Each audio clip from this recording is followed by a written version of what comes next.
From Epiphany Studio, this is Brand Specified, the only marketing podcast focused on helping manufacturers create brands that specifiers will love and defend. I'm Susan Milne, CEO of Epiphany Studio. Let's get started. Today's guest for our premiere episode is Austin Berry. Austin is an art director at Epiphany Studio.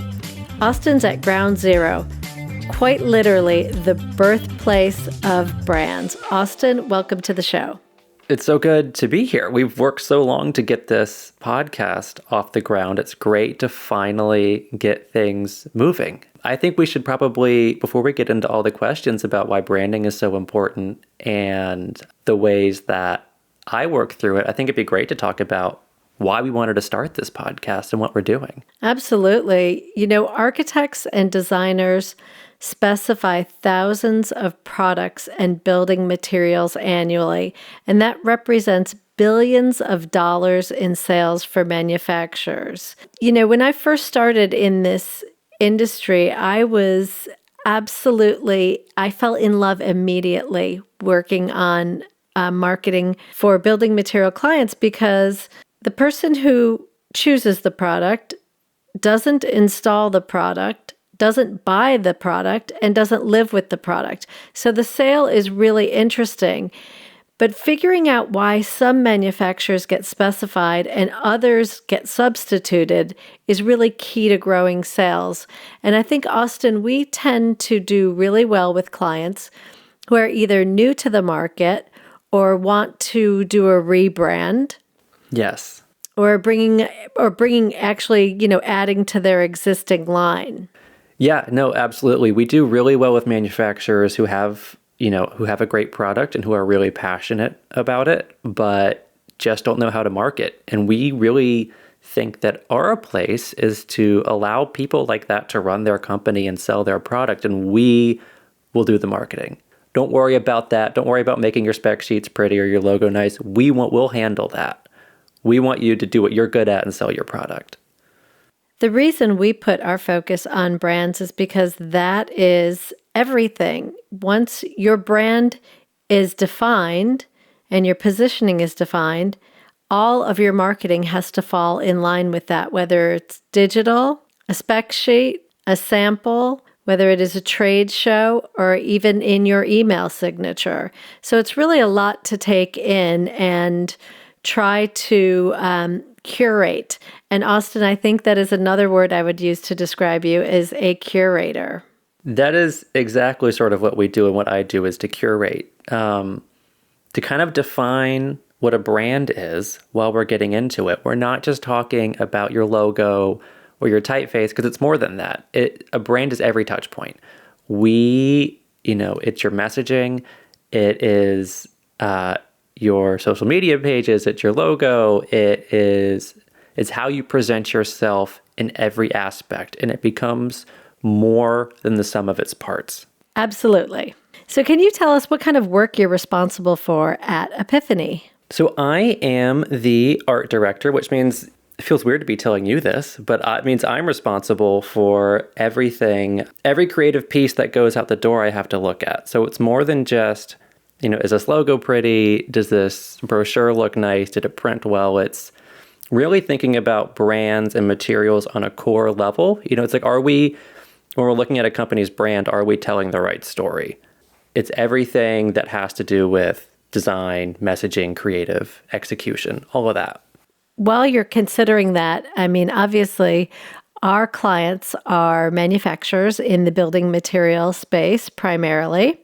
So they have very different targets. So you're really kind of creating marketing for our clients' targets, and we use personas.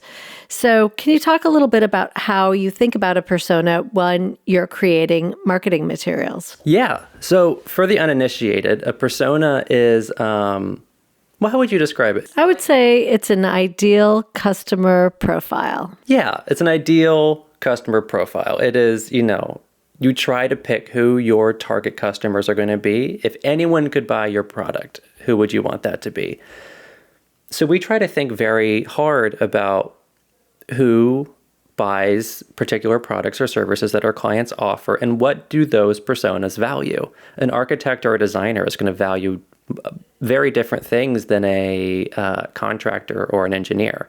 Absolutely. So our personas are always built on actual interviews, and they're very, very focused. They're very focused. Yes, it's interesting. So can you tell me, when you think about visual branding and the importance of it, how does that play into these personas? Well, it goes sort of, just like one persona will value different things than another. An architect is going to care for different qualities in a product than a GC will. They also speak different visual languages. An architect is going to find different things visually appealing than a contractor or an engineer will. So it's making sure that not only is the messaging and the marketing communication aligned with who the personas are, but also the visuals. Is this something that an architect will find attractive? Is this something that a designer will find attractive? Is this something that will speak to an engineer? If it's an architect or an interior designer, the visual language might be more thin, sleek, refined. I don't want to say dainty, but a little more like high style, high fashion. Whereas for a contractor or an engineer, it's going to be bold, blocky. It's probably going to speak to the durability of the product. So it's going to be very heavy feeling and it's going to feel sturdy. These are the kind of visual indicators that we use to market to different personas. I love that, Austin, because it really does talk about matching the visual identity to the level of performance and sophistication of the product, and then in turn, almost interpreting or translating that to each of the personas. I think one of the things that we often find is our clients have amazing products, but their branding is actually operating on a much lower level, and to elevate it is really your job. Right. I mean, that is what we do as an agency, is we look at these products that our clients have, and then it's just a question of how can we elevate the message and the branding to reflect the performance of the product. Like, it needs to look and present just as good as it is. I think a lot of people don't really realize that if an architect gets a sample and they open it up and, the envelope is a mess, it doesn't have, the brochure's kind of wadded in the corner, and then maybe there's the sample, and maybe there's a note from the salesperson with a, with a paper clip attached to something. That's telling the architect that you're really disorganized, and it's a poor reflection on the product. Well, how would you feel if you bought a new car and the floor mats were dirty? Yes, exactly. Well, it's interesting because a lot of times people feel that the product is so good, it should speak for itself. We see that a lot. I think especially with companies where the inventor or the founder is still very much involved. They're so, it's a tough line to follow, right? Because there is no one more passionate about the product than the people who invented it or founded the company around it. And there's no one who sees more value in it. And what we want to do is take all of the surrounding branding and marketing and elevate it to that point. But a lot of times they do think the product will sell itself because it's so great. I mean, in an ideal world, that would be all you'd have to do. But yeah, it's just make a perfect product and then it'll walk out the door. But that's just not what happens. In the past, Austin, I think that a lot of B2B marketing was looked at through a certain filter of, this is B2B. It does not have to be nearly as sophisticated as B2C marketing is. But your generation, I feel like, has really leveled that and wants the same experience. Can you talk about maybe one of your favorite consumer brands and how you've been able to apply maybe some of the lessons from that to some of our clients' work? Oh, yeah. It has definitely been the case that I'm a millennial, people of my generation and younger who are now coming into the specifying force want these B2B brands to look like B2C brands that we like. And especially since the pandemic and this rise of social media based brands, things that primarily market on Instagram or TikTok, part of the strategy for something like that, because you don't have a physical storefront, you do not have a way to reach your customers with tactile materials as easily, you have to make every digital touch point highly branded. There's a big focus now on experience. I think an example that everyone can relate to with this, and it is probably, I know it's overused, I think it's probably the gold standard, but is, how Apple does all of their products. You get everything is thought out from the box to how the box opens, the way the adhesive comes off, what you're presented with when you open it. Even the shipping box has been considered. And I think the trend we're seeing now that we really have to lean into is making products and making branding and marketing an experience. Because ultimately, that is how it's perceived by the end user. Exactly. I think you're really bringing up a great point of taking a very holistic approach to branding and looking at every single touch point and saying all of them are kind of equal in the specifiers or contractors or developers' mind. Can you tell me a little bit about when, one of the things that we like to do is order samples from companies if we take on a new client, we order samples from them and their competition. Mm-hmm. Can you tell me what you typically find in that? I typically find a lot of what we were talking about, typical B2B style communications, where there's not usually an easy way to request a sample on the website. You have to reach out directly through email or call them, and then you typically get an unbranded box with materials haphazardly sort of stuffed inside. And this is, of course, obviously is not true of every company, but this is the majority of what we see, is that, there's not a lot of thinking about it as an experience. It's like, oh, it's B2B. I'm selling to people who understand this product and understand the niche. It doesn't have to present as well. The product will speak for itself.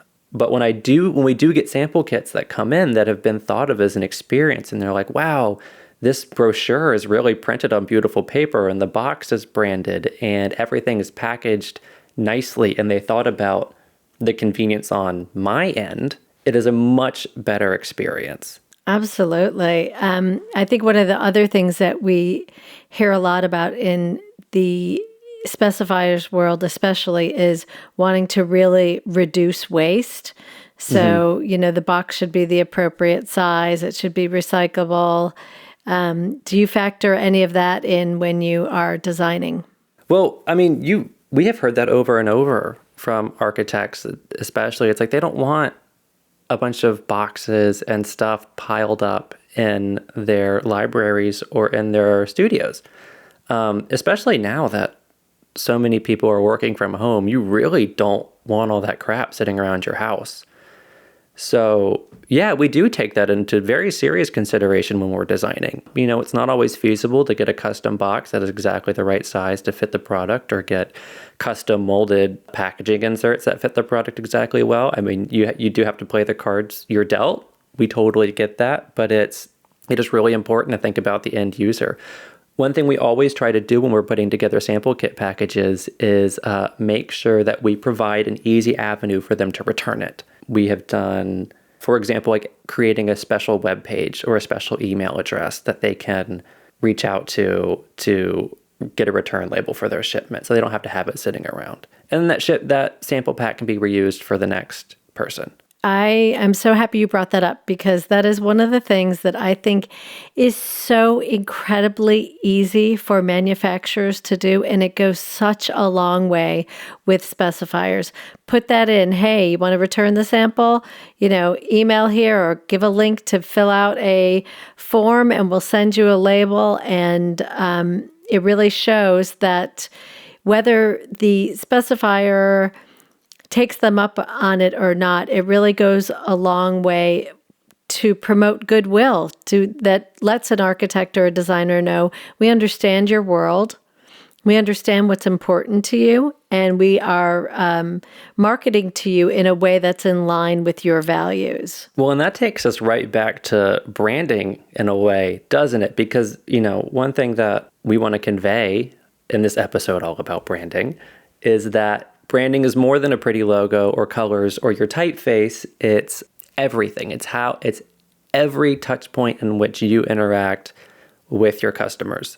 So having very quality customer service and an easy avenue to return samples and thinking very clearly about the end user in that respect is branding, because you're setting a very positive tone for the people on the other end. Absolutely. Austin, changing gears for a second, where do you find inspiration? Ooh, that's such a good question. And it's always a hard question too, because, my impulse is just to say the internet. But when I'm starting on something for a building material or an architectural or any company, really, I try to think about, like we talked about earlier, who the personas are, what's the target market we're going to reach, and then what do those people care about? If we're trying to reach architects, what do architects find in their personal lives that inspire them? What kind of coffee maker do they have on the counter? What books do they have on the shelves? What furniture is in the living room? And if it's a contractor, it's like, well, what brands and what experiences do they value that we can then pull inspiration from? I was starting on another logo project the other day, and I came over to your desk to bother you, like I often do. And I was like, hey, are they selling to commercial? Or are they selling to consumers? Because it's going to completely change the tone of what this is. So it's that kind of thing. It's about knowing who you're selling to and trying to put your brand in alignment with other things they value. I think it's so true. I mean, making that, crafting that to be a very personal experience is really where brands can connect. And, marketing is a science and an art form. Oh, yeah. I mean, that is really one of the reasons I wanted to have you on the show today, is because I think a lot of times it's difficult for clients to understand what your creative process is and how you arrive, because they tend to think in a very different way than a creative does. But I think one of your strengths is your ability to talk about your creative process to clients. And for anyone out there who's listening who is a designer, Austin is it's one of your big strengths. Well, thank you. And I don't know that that's actually taught in school, but it really helps when you can walk a client through your creative experience. It allows them to see what it takes to create what is in front of them. A huge part of it absolutely is trying to help people who might not have an innate understanding of how that process works, the work that's gone into it. Because it is not just like, oh, I went on Fiverr and I bought a logo, because that's not what you do. That's not what we do. I want to make sure that every time we work on a brand for any type of material, whether it's the logo, collateral materials like a brochure or whatever, they have some sort of meaning tied into it.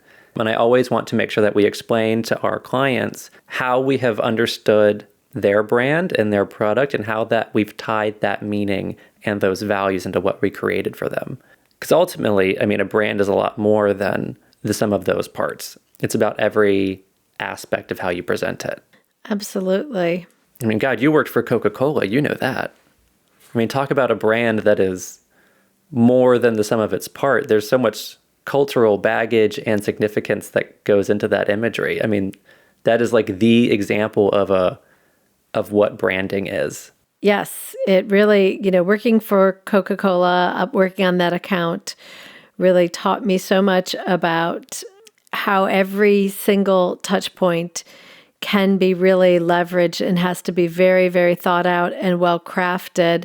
But it also really made me see, and this is a story I often like to talk to Austin about, is the brand was so powerful that we would do focus groups and people would tell us that Coca-Cola tastes, it's better out of that little glass bottle that has sort of that distinctive Coca-Cola bottle shape.